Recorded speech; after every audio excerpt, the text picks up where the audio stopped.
How's it looking? How's the sock looking? Limp today. It's a limp sock. This was me in the clinic earlier, Charlie. Such a weird experience, that. It's just... Yeah, don't envy you. I think it's something that, as you become an older man, you probably have to get used to, though. Looking at your bits in hospital is probably something that just happens. Yeah, but you're not an older man. No, I'm not. Yeah, no. But maybe if I get that shame out of the way soon, and like early, you know. Yeah. Yeah. I'll probably cut this out. No, you want to talk about it. I'm itching to talk about my penis. Right, that should be the opening line, actually, and then just leave it at that. Should we go? Yes. Are you coming through? Are you sounding good? That's the spice. Yes. Hello, everybody, and welcome to the Corridor of Uncertainty. The Corridor of Uncertainty that is on YouTube now, video, which it was last time as well, but we didn't mention it at all. That's probably my fault. It's probably my job to mention things like that. But hello, you can see us, which means you can probably see that we're wearing coats. I'm wearing a beanie hat. That's because the corridor that we film this in doesn't have a boiler in the house that it is in, working at the moment, which is quite a complicated way of saying that. The boiler isn't working, and it's all very cold, it's very freezing, and we're having to make do, but I think, we're rocking it. Yeah, the having to wear our coats thing is fine, but it's quite funny because maybe now would be a good time for me to admit something, which is that before every time we record an episode, I've been checking what I've worn so far on each episode so that I could rotate. Okay, good. I'm glad. Yeah. And part of me was quite happy to wear this because I knew I hadn't worn it yet. It's a coat. Yeah. We haven't worn a coat yet. And I do go back through the reels and see what I've worn and go, right, I've got to keep... But at some point, we're going to have to repeat. Yeah, but I want to push that as far down the road as possible. But it led me to, even though I knew that it was going to be pretty chilly, bypass the 4 or 5 cardigans that I own because I've managed to wear them all already. Cycled through the cardigans. So I'm actually wearing like a track jacket, but that can be saved for another day now because I've got the coat on. So yeah, it lives to fight another day. You're forward planning the outfits, which I think is really, really impressive. And I think you look great, Charlie. I think it's the first thing I said to you when you came in through the door. I said, Charlie looks good today. He always looks good. But let's talk about some cricket, shall we? Because we are in the midst of the T20 World Cup. I've watched quite a bit of it. Go me. Well done. I have a cricket podcast. I'm watching cricket. So, Charlie, let's start with where we usually start, which is with England. Coming into this, we had the Sri Lanka preparation, which seemed to be going well. There was a little bit of whisper it quietly, we're doing all right, good preparation. But it has been, the word you've used here in this all-important, all hail the doc, unconvincing is the word we would use. Through, but unconvincingly. Yeah, I think real eyebrows were raised with that Nepal game, which in fairness, I think as soon as it started, you realised why it was maybe a harder task than it seemed on paper. They had the second best attended or second best sold fixtures of the whole tournament. And frenzied atmosphere. Yeah, which is fantastic for the tournament. But from an England perspective, they're not used to having the minority of fans, particularly for a neutral or an away game. It's only really... India, Pakistan, and that where you might see a fewer smattering of England fans, but yeah, just absolutely packed with Nepal fans, which is great. And then also, a lot of tricky spinners, which I think you expect from Asian nation. And I think, to be honest, as we said in the preview, England were very lucky to find Nepal as the only Asian side in their group anyway. But I think maybe what we didn't account for in terms of Nepal was the big hitting that came from Bam. Which is Wham Bam. Yeah, a fantastic name for someone who can hit the ball a long way. And I mean, it was a fantastic game to watch. It was. Well, it was my kind of introduction to T20, and I got back from work to catch the last 3 overs, which is kind of good timing, wasn't it? Because it was scintillating stuff. Yeah, I think as well as relief when it happened, when the result was kind of finalised, I do think if I want to cast my mind back to how I felt then, I did feel... It shouldn't be this difficult, is that... Well, what I was going to say is actually that, big upsets in Cricket World Cups aren't, super common, but a lot of the ones that we have seen have happened to England. It's us and Pakistan that seem to like to serve them up. So I think, and in a way, I was kind of like, relieved, but also like, just almost thinking fair play to the guys for not succumbing to yet another shock. There was a defeat to the Netherlands at Lords in 2009 when they were still very much a minnow, and then to Ireland 4 years later in the ODI World Cup. They conceded Ireland looked dead and buried in the chase, and then I think it's Kevin O'Brien. There's unsurprisingly quite a few O'Briens. Or it might have been Niall O'Brien. It was one of the O'Briens. I'm an O'Brien. Yeah. It wasn't me. Slammed a 50-ball 100, which was the fastest in World Cup cricket at the time, to win Ireland that game. So I do think that... Oh, we just England, touched, we did. Touched tops. We docked. Yeah, we docked tops. I think England, not succumbing to the pressure, and Harry Brook and Sam Kerr and Joss Butler and some of the more experienced heads in that team really slowing the game down. Once you're into that last over, the sort of penalties for slow over rates that do exist now in T20 cricket, it's about time, cease to matter. As long as you're in position to bowl the last over, then you can take as long as you want. And England, I think, maybe played on the inexperience of Nepal a little bit by ramping up the pressure. And I thought Sam Curran, although he's had a pretty quiet tournament, all told, I think, saved England in that first game with that final over, as did Will Jacks with some great hitting. Absolutely. So we've discussed that England were able to get through that particular test, but there was a test that they were not able to get through, which we watched in the pub, didn't we, Charlie? Went to the Sky Rack, had a nice little day. I was on the Guinness half pints and slowed my drinking right down, very sensible. And we weren't able to defeat them. And they're looking quite good, aren't they, the West Indies? Yeah, I've said invincible here, but that's not actually true because we're recording this on Wednesday night. It may be true by the time you're listening to it, but... What's their last fixture? Who have they not played yet? Was it... No. Oh, God. West Indies. Let me speak while you talk about that. Yeah, it's just sort of fallen nicely. Italy, yeah. Fallen nicely for us as pundits that the Super 8s have been sort of secured with a couple of days to go, which gives us a nice buffer time to turn this around and get it out before the Super 8s, which is wonderful, so thank you. Obviously, thank you, cricketing gods. From a tournament perspective, it's not the most exciting. But anyway, yeah, West Indies.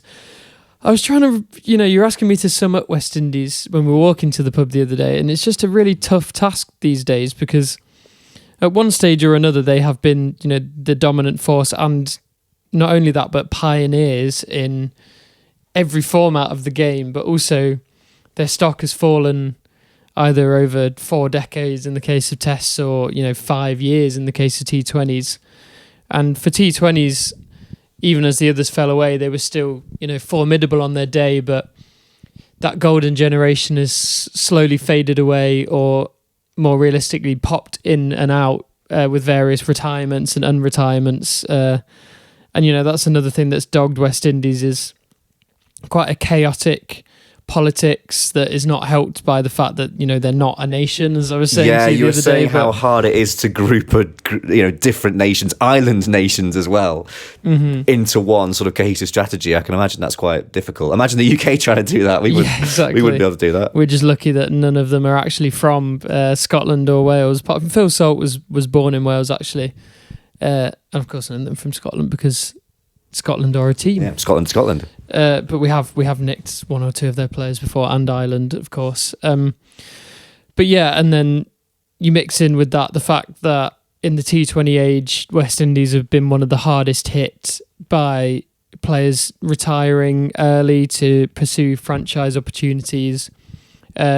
Probably the second or third best T20 batter in the world, or maybe even the best, in Nicholas Pooran, is not at this tournament. He's he's in his mid-20s. He should not be retired from international cricket, but his stock is such that he's going to make himself a multi-millionaire by not playing for the West Indies, which is sad. Speaks to a wider issue. Yeah, absolutely. But this is all just to say that West Indies, they don't have it easy, even though they still pack a lot of power and a lot of all-round ability. But it's something that maybe they've been lacking or had been lacking since the Darren Sammy and Sunil Narayan days, that's really come good for them, especially against England, which is a pair of quality spinners in Gudakesh Moti and Akil Hossain.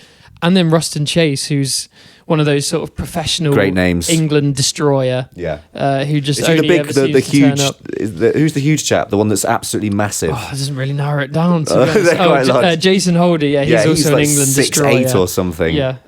He just like moved his arm slightly and it was going for 6 by an absolute mile. Yeah, well, he played fantastically, and I really don't know how I feel about West Indies going forward. I mean, they've really not put a foot wrong, and I think Hetmeyer really stood up to the task of replacing Pooran as that number 3-4 explosive middle order batter when he's traditionally been a finisher. And there's nothing to suggest that they can't make a really good fist of it in this Super 8s phase, but they've been drawn, as we'll get on to in a little bit, against South Africa and India, who are the two strongest teams so far. I would really like to see them progress to the semis, but yeah, they caused England a bit of a nightmare. But yeah, it was sort of predictable why England fell away against West Indies, which is what's frustrating. Just seems like any spinner of any quality at the minute is just able to run rings around them. Yeah, and I suppose it always throws alarm bells. Usually in tournaments in any sport, you can kind of see early on, even if a side does get through, because the first part of the tournament, you expect the big boys to show their mettle and find a way through. But if you are getting beaten by a West Indies, I always think, well, what happens when you come up against an India? Well, they're not going to come against an Australia, are they? We'll get on to that. Little giggle there. But it always makes you think that maybe England are maybe not at that level that is going to carry them far enough in the tournament to really make a dent in it from a can we get to the final point of view. Yeah, it's interesting for two reasons, that I think, because if you want to look at the couple of successes that England have had in the last 5 years in the 2019 ODI World Cup and the 2022 T20 World Cup, that's a lot of T's. Lots of T's and 20s. They lost in the group in both instances. Okay. This is what he does. Yeah, they lost a couple of times, 2 or 3 times in the ODI World Cup. That's like a round robin where everyone plays everyone, and they needed to win the last few games to progress, and they did that. And then they faltered in that T20 World Cup. I would want to actually look who they lost to. So it's a bit of an England thing to take time to get going then. Yeah, to build into tournaments, and sort of specifically, I think.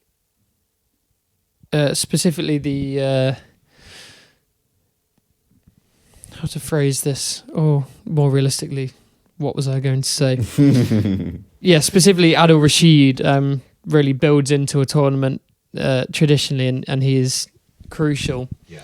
But then if you want to look at the last T20 World Cup in 2024, that was much more stark than we've seen here, where they were actually annihilating the associate nations in their group, like Namibia. But then anyone who had anything about them, they really struggled. So they got smashed by Australia. They were well on their way to losing to Scotland before rain intervened. So it's not been like that. It's not been as chalk and cheese as that. I also do think that because of the Nepal game and how much of a surprise that was, how good of a fist Nepal made of it, especially after England made, a very competitive total. Yeah. I think that, and then to follow that up with a pretty disappointing defeat to the West Indies, neither of those should be discounted. But I do think that both have probably made the squeaky bum time of the last 2 games more pronounced than it actually was. Right. I think England, it was described as a nervy win against Scotland, but at the end of the day, they bowled Scotland out for an under par total. They bounced back well from losing a couple of wickets very early on. And, they won with 10 balls left, which, to be honest, in T20 cricket is a comfortable victory, really. And Tom Banton always looks secure in that run chase. It's an interesting one, Banton, actually, because I thought with him, clearly being the backup in their minds, at least in the build-up to this tournament, I thought that 2 scores of 2 in the first 2 games, it's a very 2 heavy episode. It's very 2 heavy. Would have been enough to see him discarded, especially seeing as he fell to spin on both occasions, and that's sort of his bread and butter and why he's in the team. So I'm happy to see him do well because I do like him, and it's nice. It's just nice to see a different batter break through because, it's become very samey in all formats. So it's nice to know that the door is still open to people who do well in domestic cricket, because that is where he's plied his trade a lot. But yeah, and then the Italy game, once again, like the chase was closer than you'd want, and probably highlights that the bowling isn't where it needs to be right now. But ultimately, 24-run win is not insignificant, really. And also, they made a big total, as they did in, they've made a significant total in 2 of the games, and then there's 1 successful chase, 1 unsuccessful chase. So the batting's maybe not as bad as we might think it is. The Italy game, I actually was able to watch that all the way through, and it didn't feel, even though there were moments of slight jeopardy, I never felt, and this is obviously me, I'm fairly new to it, but I didn't feel truly that there was any ever point where I felt Italy were going to make that enough. Yeah, that's good. That's good to hear, because I missed all of the chase. It felt like. It felt like they would gather momentum in patches. There would be like a couple of overs where they, just have a flash of boundaries. But then every time we would then follow up with an over or 2 where it was mainly dot balls. So I don't think it was. It felt like we had a gear to go into if it got a bit shaky. Yeah, and that's the thing about T20 cricket is if you have runs on the board, then you don't even really need to be taking consistent wickets. Just even the 14th to 17th over, if you string 3 run overs in a row, then you've basically won the game without breaking a sweat, really. So obviously it's easier said than done, but I can see why people are concerned about England. However, I think it's maybe been slightly overblown just how poor they were, and also, again, as we'll get to a little bit later, they have been drawn in the nice better Super 8s group. Yeah. Absolutely. Definitely comparative to the other one. So Scotland were in this tournament, which is surprising enough, really, based on the fact that they weren't going to be. But it's always difficult when you're not meant to, originally be there. In a way, you could see it as a free hit. In a way, you could see it as, well, we're not meant to be here. Let's just go down swinging. But they didn't really make a dent. No, they didn't. I mean, they've notched up a win, which they'll be happy with, but it was against debutants Italy, who looked very nervous in that game, it being their first game. I think it's worth reiterating that Scotland have been a real force in these tournaments recently, and they deserve respect. And it's me giving them respect as to why I'm saying this is disappointing. They've disappointed, because I think they're better than that by now. That being said, it was ridiculous, the circumstances in which they got here, and the rush to secure visas, sponsors, and all sorts obviously hampered them. But I think, when you look at who else was in this group in Nepal and Italy, I think they probably would have wanted to beat both of them, and they didn't manage it. That being said, I was really pleasantly surprised with Nepal and Italy. It was really nice. You could say, that Nepal and Italy just had decent tournament, had a decent tournament, and Scotland maybe weren't quite at that level, and they weren't there's always going to be the smaller sides that show a bit, and Scotland just weren't that. No, and it was nice that England's group were currently the only group where everyone's won a game.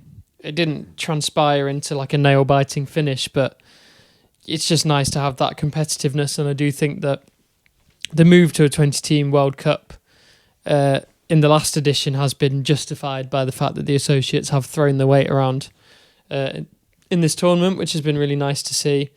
But yeah, Italy, the Mosca brothers with the 10-wicket win, that was a fantastic moment, and really kissing and pointing at the badge. I think they're both. There had 2 other brothers as well in the team. Did they? I know they had one chap who's called like JJ Chad or something. Oh, JJ Smuts. That's it. Yeah. But he's from South Africa, but. A lot of them did have, very Italian names. I think quite a few grew up in Australia. Mosquera, it was Mosca, and then there was 2 other brothers. If I put Italy World Cup squad 2026, it's definitely not gonna. It's a very close knit international side if they've got multiple it is, brothers. yeah. Menenti, that was it. Harry and Benjamin Menenti were already were both in the team as well. Benjamin Menente, that's a fantastic name. But it's nice. I think European cricket is growing all the time. You know, we haven't really seen much from the Netherlands in this tournament, but they are a good team, and they were actually in the last ODI World Cup, and that's only a 10-team World Cup, so they're not to be sniffed at. And then Ireland also haven't shown up in this one, but they are a quality side on their day. So I think there are talks of the non-English European nations kind of coming together for tournaments a bit more often, and that would be great to see. And hopefully England do dip in and out and play them a little bit more as well. So yeah, I think there's also been calls from the pool for England to tour them after that game, come to Kathmandu. So yeah, I mean, it's just some nice feel-good stories on the associates in England's group, even though neither of them made it through. I do find it odd that we still don't know. We know who's qualified, but we don't know the orders. We don't know who's going to top each group, really. And it feels weird in this scenario that, like, they're already there. We know what the Super 8s are. And it feels like the first, like West Indies probably will win the group. Is that confirmed? Have they won the group? Is that locked in? Yeah. And they've got a much harder draw.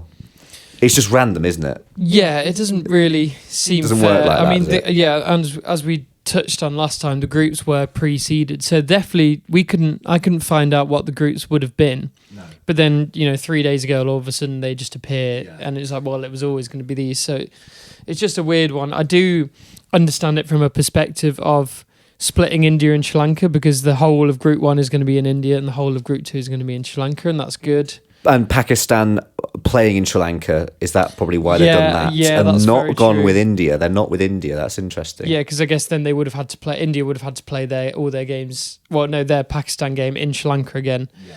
So once you delve into it, it does make a little bit of sense. Obviously, the sporting integrity isn't really there. And then I think, with the fact that Zimbabwe just take Australia's place, actually, like, no offense to Zimbabwe, and obviously Australia weren't at the races, as we'll come on to in a moment, but India, South Africa, West Indies and Australia, if they were to be in one group, I think I don't think anyone would have sniffed at you if before the tournament you said India, South Africa and Australia are the 3 best teams in the world, and they've all been drawn together. And then England have New Zealand, Pakistan, Sri Lanka, all very, very tidy outfits, and I wouldn't be surprised if England fell at this hurdle, but it does feel like they've got away with it a little bit. It definitely does. We've kind of touched on Zimbabwe taking Australia's place. We've started with Group C, naturally. Let's move to Group B.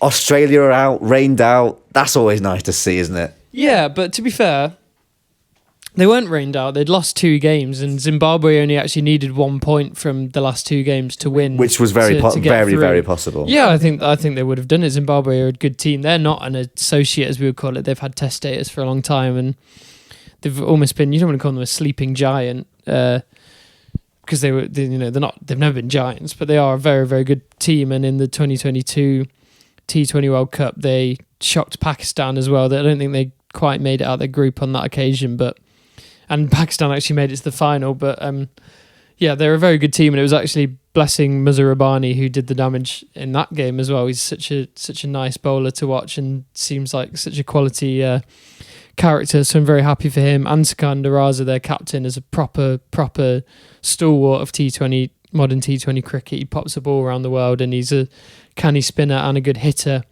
and his hitting contribution was vital in that game against Australia. But yeah, Australia just not at it. And I mean, I'd like to take a little bit of credit, because we did flag them up in the last episode as maybe not looking too hot going into it. I did kind of preface that or caveat that by saying, well, that means they'll probably just win the whole thing, because it's happened in the past. But they haven't. No, I think, as not predicted, but as highlighted, the spin just wasn't really up to it, and the batters were just so out of sorts. The Steve Smith drama sort of rolled on, because he stayed out the squad, but then they called him up to replace. Well, they called him up as cover because Mitch Marsh had his injury, which I found out is testicular bleeding, which I said maybe shaving a pimple or something, but it turns out it was in the nets. So really? He took it to the bollocks in the nets. So heart goes out to him. That is a bad one. So they had Steve Smith as batting cover for him, but then Josh Hazlewood, who had already been ruled out and not replaced like before the tournament. Suddenly they were like, well, we'll get him in the squad to replace a bowler. But then, despite the fact that Marsh wasn't fit and ready against Zimbabwe, they didn't put Smith in as to open, even though the reason why they said they wouldn't call him up is because, well, he's an opener and we don't have space for him at the top of the order. But then there was a space and they didn't use him. Very odd. Yeah, it's all a little weird. I mean, I did not think I would be clamouring for Steve Smith in a T20 World Cup anytime soon, but I do think that, it has come across as a slightly muddled thinking. BBC Sport, and if you saw this actually, their headline for their deep dive into why Australia faltered was, "It smacks of England." Oh! Muddled selection and the lack of a plan B. Oh. It does sound quite England. Who is that more of a diss to? I imagine it's an Australian that says it. Let's have a look. Because on the one hand, you're saying that Australia are like England, which is clearly meant as a diss, but if the worst of Australia is like England, then it's not what you want to. Yeah, exactly. I think Matthew Hayden. I thought it would be Matthew Hayden, but he said it smacks of England and their questions in the Ashes preparation. Self-fulfilling prophecy of we're okay and no, don't worry. A mix of denial and maybe even just mismanagement. I think that's kind of fair enough. How you told me in the first episode that really stopped thinking about tests really because T20 is a whole different animal. But in terms of we praised Australia throughout the Ashes for their ability to run a tight ship. Is it far enough removed that you go, well, they're just completely different entities? Or do you kind of go, well, this isn't very Australia. They're supposed to have it all together. I think it is far enough removed. And I also think that, they've played 3 games of cricket, 9 totaling maybe 12 hours, which is 2.5 days of test cricket. So it really shows how quickly things can unravel. And, if Australia did have more time to right the ship, then you would always back them to do it. They wouldn't sort of capitulate in the way that England or other teams have done in the past. So I don't think it's alarm bells. And to be honest, they had been a really, really good T20 outfit in the 18 months prior to this tournament. So I don't think it's time to sack everyone. But I'm just glad that the obvious shortfalls of their team didn't somehow just disappear as soon as the big time rolled around. Yeah, you never know what's going to happen when you get to the tournament. I suppose you usually expect Australia to go the other way and find something, but they didn't this time.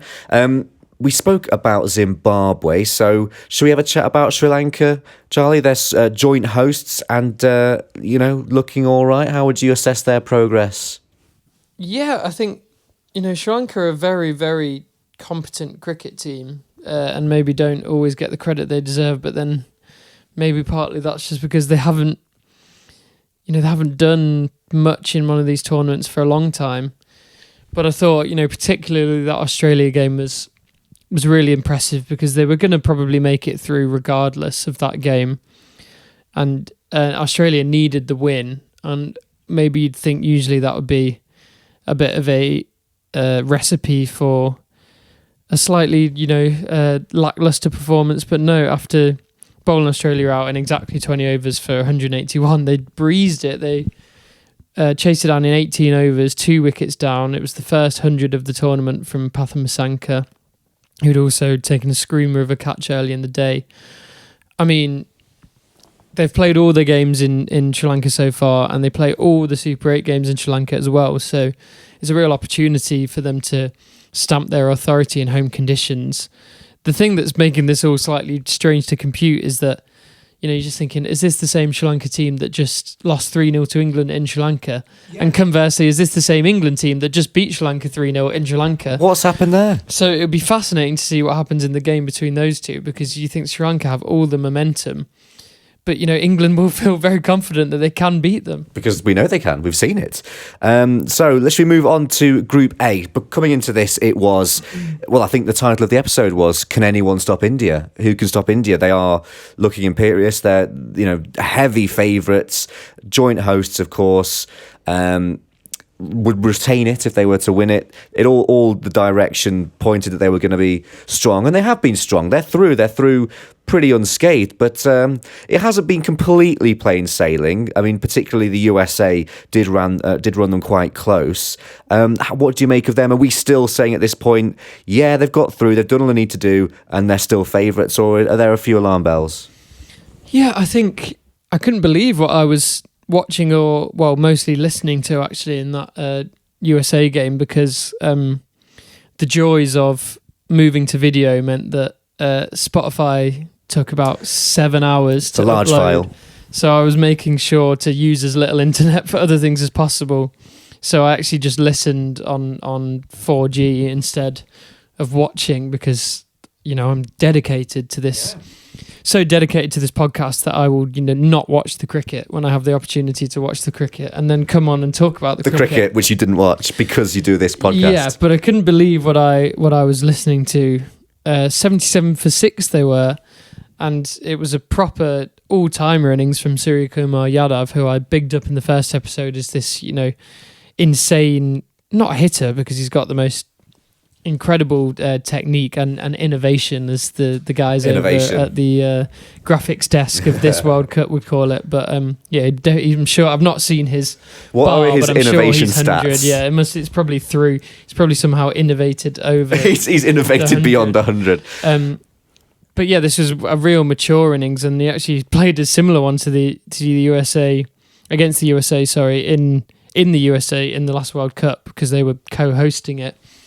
But that was like 50 off 49 balls, and that was a really low scoring event because we were using these slightly dodgy pitches in the USA and then very spin friendly ones, a lot of them in the West Indies. It made for compelling cricket, but not really, T20 cricket as we've come to know it.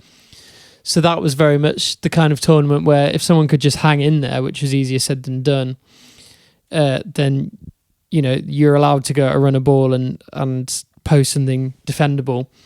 But this was nothing like that. This was a good enough pitch to where, India needed something substantial, and he managed to absorb all this pressure and then just explode in the back end. USA were a bit unlucky to lose a couple of their bowlers to injury, but I just thought it was fantastic from him. But overall, I think it's not been quite as destructive as we might have thought. They got 200 against Namibia, but after the power play they were like 85 for 1. They were on for way more than that, and Namibia really pulled it back. They still absolutely obliterated them.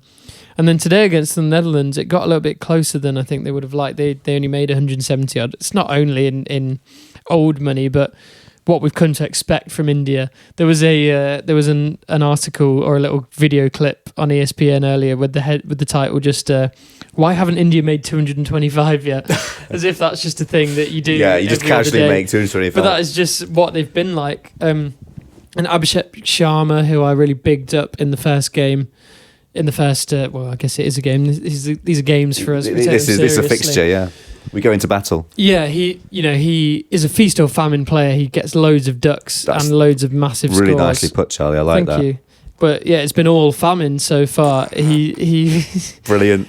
He 3 ducks in 3 innings, remarkably. So he's not made a run yet after being touted by the majority of pundits in that BBC Sport article we mentioned in the last episode with predictions. They pretty much all said he was going to be the top run scorer. And he hasn't got sat one. On 0 after 3 games. He did miss one through injury. He needs a takeaway. I didn't actually realise that Sanju Samson, who I was bigging up as his opening partner, has been dropped on the eve of the tournament, and I'm fuming because I'm a big Sanju Samson fan. But it was to get Ishan Kishan in there, and to be fair, he's probably been their best batter all told. However, in the quest for these left-hand, right-hand combinations, India have ended up with the top 3 who are all left-handed. What's happened there then? Well, yeah, exactly. Well, it's Samson. This is the problem with left-hand, right-hand is if you have 2 of one and 1 of the other, if one drops out, then all of a sudden you got 3 of one. Left, yeah. And then they've also got Dubé down the order, who is a left-hander. So yeah, in this quest for left-handers, they've just ended up with loads of left-handers. And it's interesting. I've got a book which I will lend to you one day, called Hitting Against the Spin, which is written by Ben Jones, a CricViz analyst, and Nathan Lehman, the ex-analyst for the England cricket team when they were great under Owen Morgan in white ball stuff and very stats heavy. and they have a whole chapter saying why don't Indians bat left-handed. It's just not really a thing. You see a lot of left-handed Australians.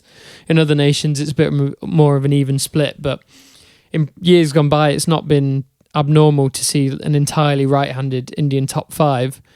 So it's good that they're mixing it up. Gone too far the other way now. Yeah, exactly. It is really interesting. I don't want to butcher their hypothesis, but part of it is just about like how they're taught and technique, and how just everyone is taught to bat right-handed. But then also part of it is about sort of, matchups before matchups, as we were talking about in the last episode, about how with the predominant method of bowling in India being off spin, that's going to challenge left-handers. So it actually just doesn't really pay to be left-handed, is the old adage anyway. But it's really interesting to see how that's changed. Having said that, they might have leaned too far the other way, and Gambhir, especially the Indian coach, is just obsessed with it to a ridiculous amount.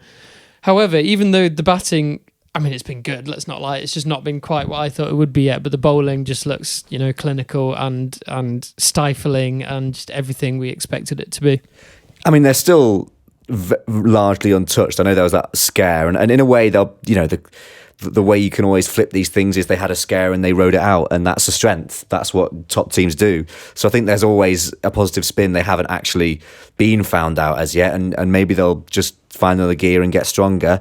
Coming into this, another big talking point was, of course, whether Pakistan and India would actually play and what would happen there. In the end, they did manage to get it ahead, get it going on with some negotiations behind the scenes, which we mentioned. Hugely well attended, frenzied atmosphere, hugely supported, but it's fair to say the cricket itself didn't serve up anything to match. Are you working? I think you're working. I am. I'm just nervous because we also haven't addressed the fact that I didn't switch my mic on last episode. I was just holding it like a limp. Anyway. So like yeah, I'm just a little bit nervous, but yeah, what I wrote on the doc was, Pakistan play India and it makes no difference. I think obviously from a geopolitical and a financial point of view, it obviously has made a difference, and it ended up with Bangladesh actually asking Pakistan to please play. India. We need your money. Yeah. So obviously, I think for the most part, it's good for the game that it happened. It was still frosty with no handshakes, but it made no difference for Pakistan because they just got smashed again by India. It's been a real streak of these now, dating back to the 2021 T20 World Cup was the last time that we saw Pakistan beat them, I think, and that was a thumping 10-wicket win for Pakistan. And since then, it's just been one-way traffic in the opposite direction, and it just leaves me thinking, what was that whole rigmarole for? Because ultimately Pakistan would have made it out the group either way. They would have got no points for that India game and 2 points for every other game. In fact, their net run rate probably would have been better if they hadn't have played. I don't know if there was going to be like a net run rate penalty baked into the forfeit, but it's just a little bit frustrating that so much is made of these games, and whether they are or aren't going to continue to happen when you place that against the backdrop of just the game itself being shit quite consistently. Yeah. And it's just weird. It's like... It's a bit like the Monaco Grand Prix. Yeah. Do you know what I mean? It's like everyone wants it to stay on the calendar. Will it be on the calendar? Won't it be on the calendar? It's the glitzy, glamorous event. It brings all the money and everyone watches it. It's always terrible. Yeah, it's like the discourse and the fanfare has overtaken... Disproportionate. Overtaken the actual spectacle. So it's a bit frustrating. Pakistan are a hard one to read. They had a little bit of a scare against the Netherlands, and the Netherlands actually haven't had a very good tournament at all. So it's slightly worrying that they found it so difficult to get past them, but they responded to the adversity of that game quite well, I think, in a way that they haven't done in the past, and then have looked fairly comfortable after that. And they've a lovely 100 scored by one of their players who I hadn't actually heard of today. Farhan, that's it. Made 100 not out of 58 balls, and then they bowled out Namibia for 97. So they are looking good, and they've got more games in Sri Lanka to look forward to, and hopefully they'll be able to use the fact that they're camped in the one place to their advantage and really build into the tournament. But even though the path is now cleared for them to potentially play India in the semi-final or the final, I just don't see them having the legs, to be honest. I think still there's muddled thinking around their selection, and not even muddled thinking, it's just insane thinking, and they love to no thinking. Yeah, they just love to throw the baby out with the bathwater, and they rang the changes again after the India game, and it's always these like Baba and Shaheen, these people that they almost feel like they're too big to fail, like they just keep them around just because they're massive, but then also at the same time when it goes badly, they're the first people that get thrown under the bus. Their heads on the chopping and block. They've both sort of declined pretty horrendously before when they're in a theoretical peak. So yeah, still just a really odd one, Pakistan cricket in general, and I think fair play for getting through this group, and they would have got through regardless of whether the India game was played, but I'm not feeling particularly hopeful about the rest of that tournament, if I'm honest. On your Group A review on this doc, you've put an unlikely player of the group stage, but I've made an executive decision to put that at the end. I'm going to ask you some pointed questions, predictions, and sort of a little bit of review of the entire group stage. I think that would make a nice little bow at the end of this episode. There's a little hint as to what group my player of the group stage is in. Have a think. Group D. So at least we've ended in the right place. One of the big moments of our preview podcast was when we predicted, or when you predicted, who would reach the Super 8s, and you kind of went for the big boys of each group, but there was one prediction that you reversed. Actually, I think you changed it around. How's that gone? Poorly, and I'm annoyed at myself on a few counts because I only changed my mind to say something slightly interesting. If I wanted to say something interesting, I should have said Australia are going to go out, because I spent the 10 minutes before that saying I don't rate Australia, and I failed to stick my neck out. You've got to put your balls on the line sometimes, Yeah. Charlie. And what I did is actually just back down and make a stupid prediction, really, because as I said in the last podcast, New Zealand just don't get knocked out at the group stage of these tournaments. They're remarkably consistent. All the things you said in the lead up to making the wrong prediction were perfect. Yeah, exactly. And this is why I'm not a betting man. I've never ever won a bet in my life. Is it almost like, well, everything I've just said is there. I've never won a bet in my life, so I'll say the opposite, Yeah, and maybe exactly. that'll work. New Zealand looking very strong again. The only real worry is that, what the fuck is my uncle just sent me?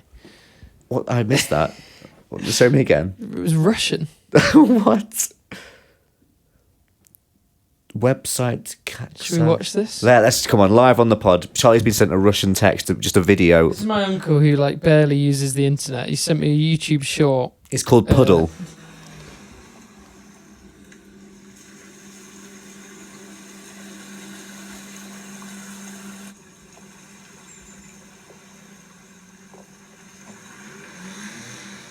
What?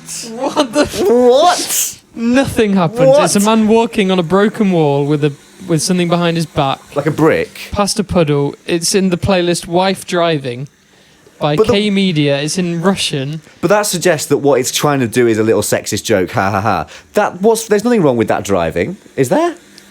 What's All the comments are in Russian. I don't know how I didn't see that. I don't. So it's a man walking along a pavement with a puddle and a.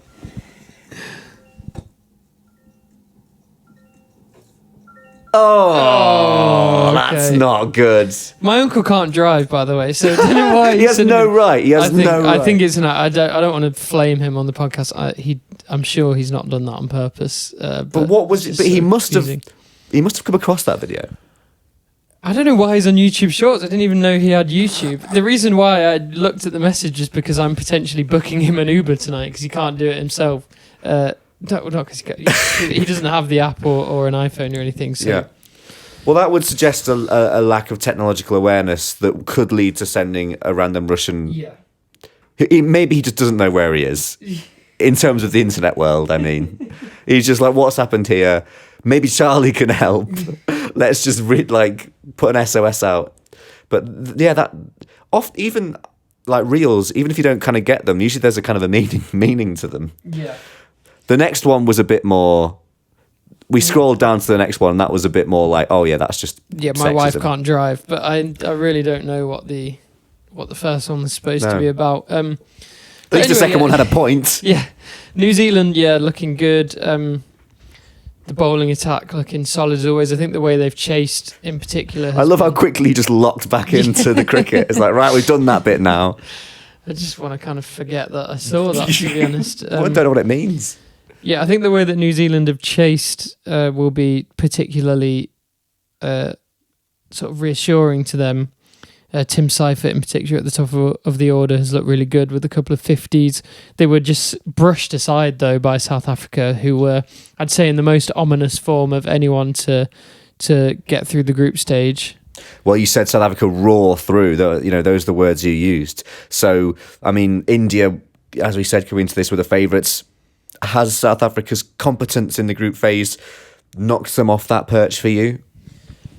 No, I think I'm still probably predicting a India-South Africa final. They're in the same group, which is weird, but I think what's most likely to happen is that they finish first and second in that group and then meet again in the final.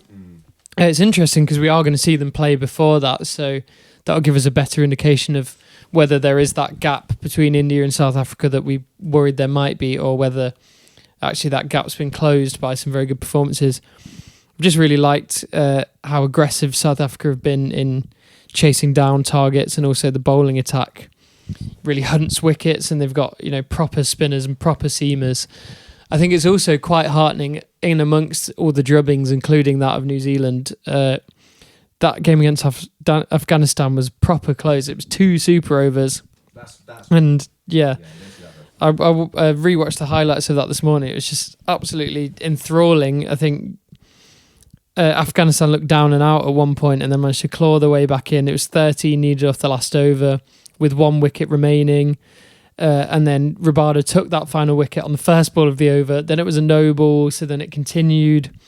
Then they got down to 2 runs needed from 3, I think, because 1 or 2 sixes got hit. And then it was kind of suicidal from Afghanistan because 2 runs needed from 3 balls.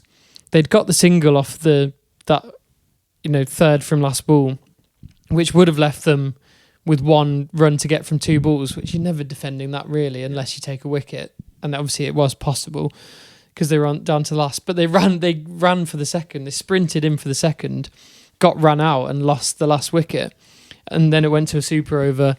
And then Afghanistan went first in the super over, got 17, and you think maybe that's enough. And then Tristan and Stubbs hit a 6 off the last ball of that super over to take it to another super over. And, the crowd and Dale Steyn were going crazy on commentary. And then they sent Stubbs back out for the second super over. He hit a 6 off the first of that one, and they ended up making 23, which you think is probably unassailable. And then it gets down to Afghanistan need 18 from 3 balls after a really good start to the super over from Maharaj, the spinner, which is quite brave of them to throw it to the spinner. But then he hits a 6, so it's 12 off 2, and then he hits another 6, so it's 6 off 1, which means we can't have another super over because the only way the game can end, you can't hit 5 unless you hit the helmet. But then Maharaj bowled a wide, which means 5 required, which meant if they'd managed to get another 4, it would have been a third super over, and he did, steer it into that gap. Zadran, I think it was, but it was caught. Just absolutely ridiculous game of cricket. But I think for South Africa to come through that unscathed, especially with their reputation as being, chokers, I think it is actually, a good thing for them and should stand them in good stead towards the end of the tournament.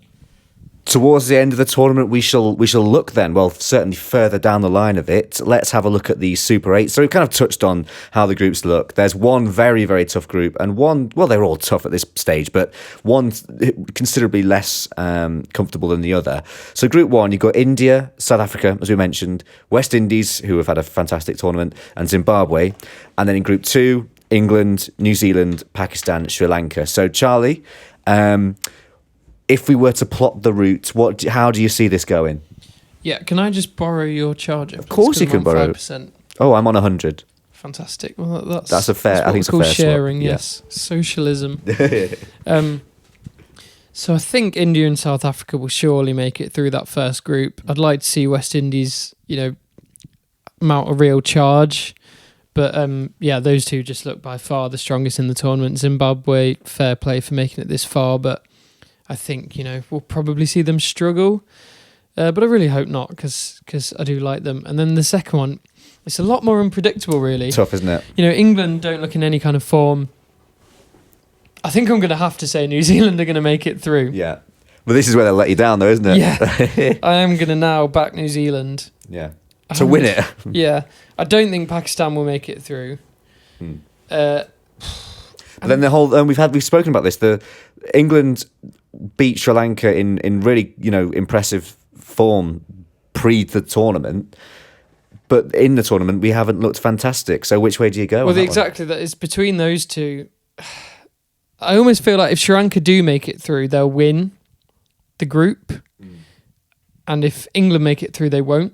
Right. If that makes sense. So either we'll see New Zealand and England, or we'll see Sri Lanka and New Zealand. I'm going to say, probably against my better wishes, that New Zealand will win the group, that England will come second, which means they'll face India in the semi-finals, and they'll get trounced as they did in the last one. Yeah.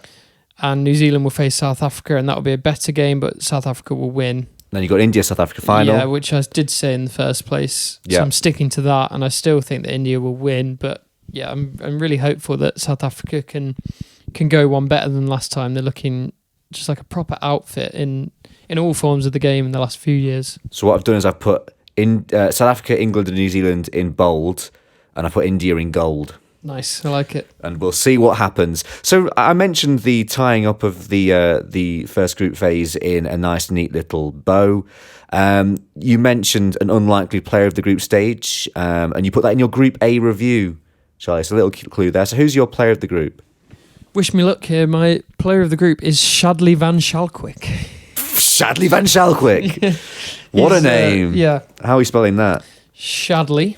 Van Schalkwyk. Yeah, South Africa's cricketer. Here we go. 13 wickets in 4 games in the group stages. Wow, there He's he is. He's sort of a new ball and death bowler for That's the his USA. Wife. Let's picture his wife. He's South African born. South African born, as so many people are, especially for the associate nations. But yeah, he was the one who really caused India a lot of problems. It was Netravalka getting all the headlines because he's Indian born, and he played fantastically against them in the last World Cup in America, when they again threatened to cause an upset and actually did beat Pakistan. And just a word for USA in general at the minute, they've been really impressive in back-to-back tournaments. I'm pretty sure that the one that they hosted or co-hosted was their first one, and they got through the groups in that one, and they're unlucky in at the time of recording being the only team to notch up 2 wins and not make it through. That might change by the time this is out, but yeah, real good fist of it, and it's only like a pretty disappointing performance against Pakistan that meant they weren't in with more of a shot. But Van Schalkwyk, I confess I knew little to nothing about him before the tournament, but yeah, just a fantastic use of slower balls and cutters and just variations, as I was kind of explaining to you at the pub and in the last episode about how, you don't really want to just bowl the same ball over and over again, and actually express pace can be to your detriment because it means you're not mixing it up. He's a strapping, tall lad, and you think he'd be able to, get it out there pretty quick, but the fact that he doesn't a lot of the time has actually really played into his hands, and he's really outfoxed a lot of batters. There are some cheap wickets to be picked up at the death sometimes. Sure, maybe in that Netherlands win, he got the last 2 wickets to fall when Netherlands were never really looking like chasing it. But yeah, I think he's also backed it up in the power play. I'm just really impressed with him, and I like seeing his name. It is a fantastic name, Shadley van Schalkwyk. Love that. Hopefully hear a lot more of him to come. And who's been, I think we probably will end up staying in the same group for this one, but who's been your biggest disappointment of the tournament so far? And I'll say that you can say a player or you can say a team. I guess you mean Abhishek Sharma. Yeah, I mean, it is interesting because he either gets a duck or he gets 80 to 100, and it's just so fallen that it's been all ducks so far, but I'd still back him to come good, and I think that, a duck sounds so much more visceral than just a single figure score, but it's like ultimately if you make 0, if you make 4, you've all that's actually happened is you've hit 1-4 and you've got out, you've not actually helped the team. Yeah. So I think in terms of underperformance a little bit closer to home, and I'm not trying to shit on either of these players, but I think just in terms of what the discourse was like ahead of the tournament, I think Salt and Butler have really underperformed. I'd still back them both. In T20 cricket, 20 odd off a teen number of balls isn't a bad innings. You've not hurt the team, but I think Phil Salt has really moved away from this notion in the last couple of years that he is just a power play biffer who doesn't know how to build an innings. He's really put that behind him, but we've not seen anything like that from him or Butler so far in this tournament. As I say, I still back them to come good, and also if we're saying for India that it's almost ominous that they've not been at 100%, and they've got more gears to find. I wouldn't say that it's ominous for England. It has genuinely been worrying at points, but if they've managed to get through without Salt and Butler firing, and even to a lesser extent Archer and Rashid, if 3 of those 4 players can find form for the rest of the tournament, then they're looking like a very good team all of a sudden. Absolutely. Well, let's hope that England do find a bit of form. You have got them down to make the semis. We'll see if that happens. So just to remind everybody, Charlie's predictions are that India and South Africa will get out of Group 1, England and New Zealand will get out of Group 2, India and South Africa will meet in the final, and India will win the final. Let's see how it goes, Charlie. What are your final thoughts heading into the Super 8s? Bring it on. Another group stage. Yeah, we love group stages. Yeah, a little bit antiquated. I do hope that in the future cricket finally embraces the quarter-final as a concept. Because what's wrong with the quarter-final? Cricket is, I think just because of rain, they're just a little bit scared to have too many tournaments that depend on winning one game. But I do think that the semis and the final of these tournaments are so often by far the best cricket that I do hope that now we're getting more and more teams included, we do get to the point where we can just have quarterfinals. So that's my final thing, and also to say that, see you after the Super 8s. See you after the Super 8s. Bring back quarterfinals, but in this context, it would just be bring quarterfinals. Have a good one, and thank you for listening. Goodbye.